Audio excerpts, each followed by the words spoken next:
السلام علیکم ورحمۃ اللہ وبرکاتہ نحمده ونصلی علی رسوله الکریم اما بعد فنعوذ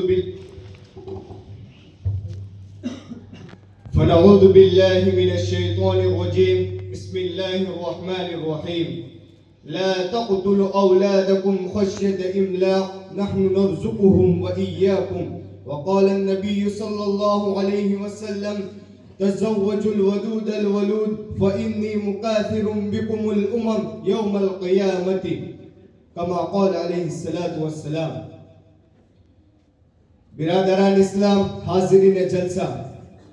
اس میں کوئی شبہ نہیں کہ مذہب اسلام دنیا کا وہ واحد مذہب ہے جو اپنی جامعت کے اعتبار سے بے نظیر و بے مثال ہے، جو لا زوال و با کمال ہے، جو تمام مذاہب عالم میں ممتاز و منفرد ہے، جس میں حیات انسانی کے تمام قوانین کو مکمل طور پر بیان کر دیا گیا ہے۔ زندگی کا کوئی ایسا مرحلہ نہیں جس میں اسلام کا پیش کردہ دستور حیات ہماری رہنمائی نہ کرتا ہو، زندگی کا کوئی ایسا گوشہ نہیں جس میں اسلام کا بیان کرتا ضابطہ حیات ہماری دستگیری نہ کرتا ہو، زندگی کی کوئی ایسی منزل نہیں جہاں پہنچ کر شریعت محمدی دم توڑتی ہو، بلکہ ہر آن، ہر لمحہ، ہر وقت، ہر گھڑی اسلام کی تعلیم آپ کو رہنمائی کرتی ہوئی ملے گی۔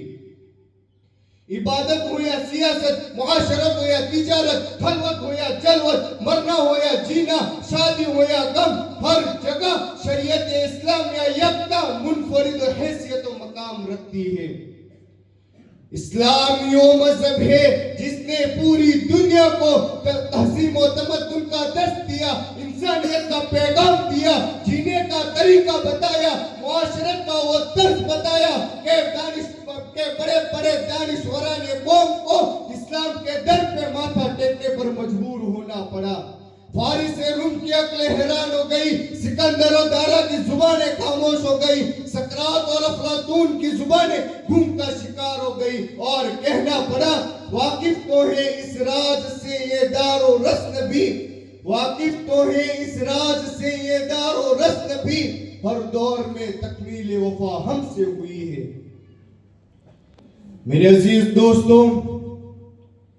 اسلام کا کٹر دشمن یورپ قرآن کو مٹانا جس کا مشن رہا ہے، اس کی طرف سے آواز اٹھائی جاتی ہے کہ اسلام کے آئینی قوانین میں تغیر کی ضرورت ہے۔ زمانہ بڑی رفتار سے عروج کے منازل طے کر رہا ہے، حالات بدل چکے ہیں، آبادی سے زمینیں تنگ ہو چکی ہے، کثرت اولاد ترقی کے لیے رکاوٹ ہے۔ اس لیے قرآن اگر تعدد ازدواج کو جائز قرار دیتا ہے تو اس کو بدلا جائے، لیکن پیغمبر اسلام نے تناکحوا و تناسلوا فرمایا ہے تو اس پر غور کیا جائے۔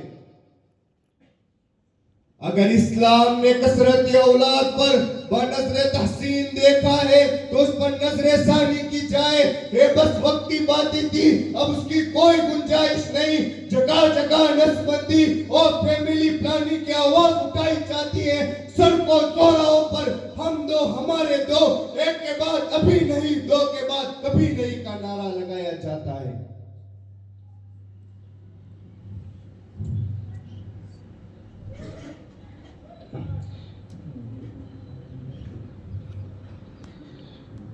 میرے عزیز دوستوں، قرآن خداوند قدوس کی آخری کتاب ہے، اب اس کے بعد کوئی کتاب نہیں آئے گی۔ قرآن کا قانون قیامت تک چلتا رہے گا، چاہے زمانہ میں کتنا ہی انقلاب آ جائے، چاہے حالات میں کتنا ہی تغیر آ جائے، چاہے دنیا لاکھ کروڑ بدل لے، مگر اسلام کا قانون نہیں بدلا جائے گا، تعلیمات نبی کو فرسودہ نہیں کیا جائے گا، کیونکہ ہے قول محمد قول خدا، فرمان نہ بدلا جائے گا، ہے قول محمد قول خدا، فرمان نہ بدلا جائے گا، بدلے گا زمانہ لاکھ مگر قرآن نہ بدلا جائے گا۔ میرے عزیز دوستوں، مغرب زدہ ذہن کے لوگ بیٹھ کر حساب لگاتے ہیں کہ 10 سال کے اندر ملک کی آبادی 1.5 کروڑ بڑھ گئی تو 100 سال کے اندر 4 گنی ہو جائے گی، اتنے آدمی کہاں سمائیں گے؟ لیکن اے اسلام کے آئین قوانین پر اعتراض کرنے والوں، کیا تم نہیں دیکھتے کہ جس خدا نے ہزارہ برس سے انسانی بستی کو اس زمین پر بسا رکھا ہے، وہ خود اس مسئلے کو حل کرتا آ رہا ہے اور کرتا رہے گا۔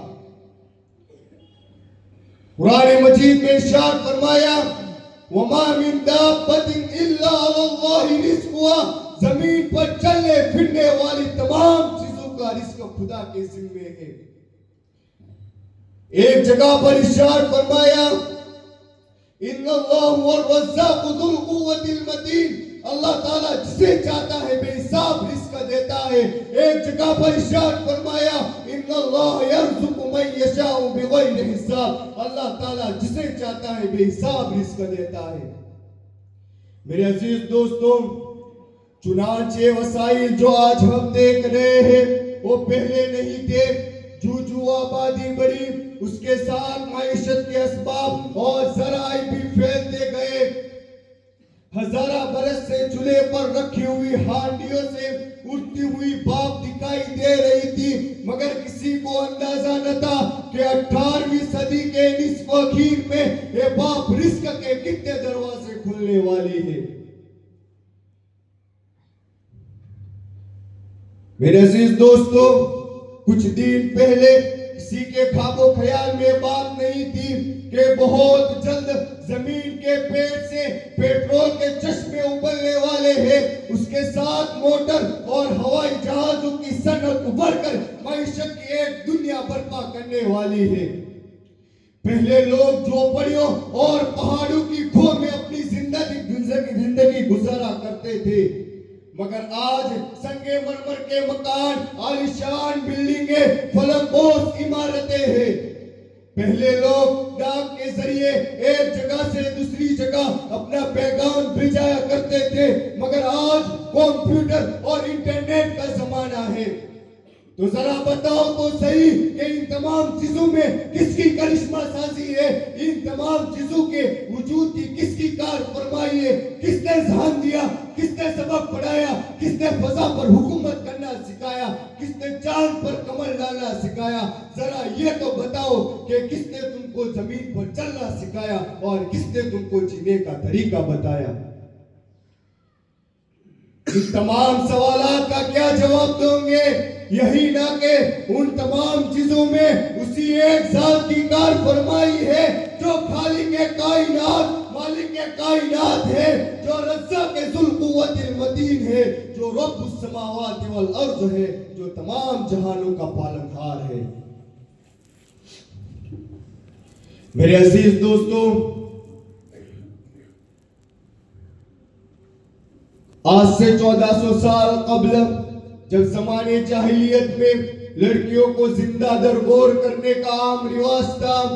بے معصوم بچیوں کی زبانیں کاٹ دی جاتی تھی، معیشت کے خیالات نے ان کو دیوانہ بنا دیا تھا، قرآن نے اعلان کیا لا تقتلوا اولادکم خشیت املاق نحن نرزقهم وإياكم، رزق کے خوف سے اپنے اولاد کو قتل نہ کیا کرو۔ اس کے ساتھ ساتھ یہ بھی فرمایا وابتغوا من فضل اللہ، اللہ کے فضل کو تلاش کرو۔ ایک جگہ پر ارشاد فرمایا ولا تنس نصیبک من الدنیا، دنیا میں اپنا حصہ حاصل کرنا نہ بھولو۔ ایک جگہ پر ارشاد فرمایا ولا تجعل یدک مغلولۃ، اپنے ہاتھوں کو بندھا ہوا نہ رکھو۔ یعنی اسلام رہبانیت اور جنگیت کی تعلیم لے کر نہیں آئی، جاؤ رزق تلاش کرو، بنجر زمینوں کو کاشتزار بناؤ، جھاڑیوں سے زمینیں نکالو، کوشش تم کرو، رزق ہم دیں گے۔ میرے عزیز دوستوں، شریعت میں اس کی کوئی گنجائش نہیں کہ توادد و تناسل کا سلسلہ بالکل ختم کر دیا جائے، ولادت کے خوف سے وضع حمل کیا جائے، برتھ کنٹرول اور فیملی پلاننگ شریعت اسلامیہ اور تعلیمات نبی کے خلاف ہے، اور کیوں نہ ہو جبکہ ضابطۂ ولادت ساری بدکاری اور برائیوں کی جڑ ہے۔ اس سے معاشرہ تباہ و برباد ہو جاتا ہے، بے حیائی عام ہو جاتی ہے، بد اخلاقی اور بدکاری کی آندھی چل پڑتی ہے۔ ان تمام خرابیوں سے متاثر ہو کر یورپ کے مشہور ڈاکٹر ستیاوتی اپنی کتاب فیملی پلاننگ میں لکھتے ہیں کہ برتھ کنٹرول کے ثمرات بہت خطرناک نکلتے ہیں، اس سے سکون قلب ختم ہو جاتا ہے، نیند کا نام و نشان نہیں رہتا، عورت باز ہو جاتی ہے، اس کے علاوہ کئی ساری خرابیاں پائی جاتی ہیں۔ یہ رائے ہے ایک اسلام دشمن ڈاکٹر کی، مگر اس نے اپنے واقعے میں صحیح تفسیر کیے، حقائق کا انکشاف کیا ہے۔ اگر تمہیں اس پر اعتراف نہیں تو ذرا بتاؤ کہ ویتنامی ملک نے امریکہ کو کیوں پریشان کر رکھا ہے؟ چین کے نام سے امریکہ کے بدن میں کیوں کپکپاہٹ طاری ہو جاتی ہے؟ ذرا یہ تو بتاؤ کہ اسامہ کے ایک نام نے تمہاری نیندیں کیوں حرام کر دی ہے؟ سکھائے ہیں محبت کے نئے انداز مغرب نے، سکھائے ہیں محبت کے نئے انداز مغرب نے، حیاست پٹتی ہے عصمت فریاد کرتی ہے۔ میرے عزیز دوستوں، توادد و تناسل معاشرے کی فلاح و بہبود اور سماج کی تشکیل کی پہلی ضرورت ہے، اس لیے کہ حضور اکرم صلی اللہ علیہ وسلم نے ارشاد فرمایا تناکحوا وتناسلوا، نکاح کرو نسل بڑھاؤ۔ ایک جگہ پر ارشاد فرمایا تزوجوا الودود الولود فإني مكاثر بكم الأمم يوم القیامة، زیادہ بچے دینے والی، زیادہ محبت کرنے والی عورت سے نکاح کرو تاکہ کل قیامت کے دن میں تمہاری زیادتی پر فخر کروں گا۔ محترم حضرات، حضرت ام سلیم رضی اللہ عنہا حضور اکرم صلی اللہ علیہ وسلم کے پاس حضرت انس رضی اللہ عنہ کو لے کر آئی اور آپ صلی اللہ علیہ وسلم سے دعا کی درخواست کی۔ آپ صلی اللہ علیہ وسلم نے کہا اللہم اکثر مالہ و ولدہ، اللہ ان کی مال میں ان کے اولاد میں زیادتی کرے۔ اس طرح کی ایک دو نہیں بلکہ درجنوں حادثے ہیں جن میں پیغمبر علیہ السلام نے پوری دنیا کو توادد و تناسل کی ہدایت کی ہے۔ چنانچہ علامہ قرطبی فرماتے ہیں کہ اس سلسلے میں روایتیں کثیر ہے جو طلب اولاد پر ابھارتی ہے، اس کی رغبت دلاتی ہے، اس لیے کہ انسان ان کی زندگی اور مرنے کے بعد کی زندگی سے نفع کی امید رکھتا ہے۔ محترم حضرات، آج مجھے بہت افسوس ہے مسلمانوں پر جن کے عقائد بدلتے جا رہے ہیں، جن کے قول و عمل میں یورپ کی تقدیر عام مجاز بنتا جا رہا ہے۔ غیر مسلموں کی طرح مسلمان بھی احساس جاسوسی بنتا جا رہا ہے اور کہتا ہے کہ فیملی پلاننگ ایک بہترین عمل ہے، ورنہ ہماری زمینیں تقسیم ہو جائے گی، دولت بڑھ جائے گی، ہم بھوکے مر جائیں گے۔ کتنی دکھ کی بات ہے۔ حالانکہ ہمارا عقیدہ یہ ہونا چاہیے کہ عزت دینے والی، دولت دینے والی، پرورش و پرداخت کرنے والی ایک خدا کی ذات ہے جو تمام جہانوں کا پالنہار ہے، جو پہاڑوں کی بلندیوں پر رینگتی ہوئی چونٹیوں کو کھلاتا ہے، جو زمین کی تہ میں رہنے والے جانوروں کو پالتا ہے، جو سمندر میں تیرنے والی مچھلیوں اور جانوروں کو پرورش کرتا ہے، جو اڑتے ہوئے پرندوں کو آسودہ کرتا ہے، جو کسی کا محتاج نہیں لیکن ساری دنیا اس کی محتاج ہے۔ تقلید پہ یورپ کی رضامند ہوا تو، تقلید پہ یورپ کی رضامند ہوا تو، مجھ کو گیلا تجھ سے ہے یورپ سے نہیں، وما علینا الا البلاغ۔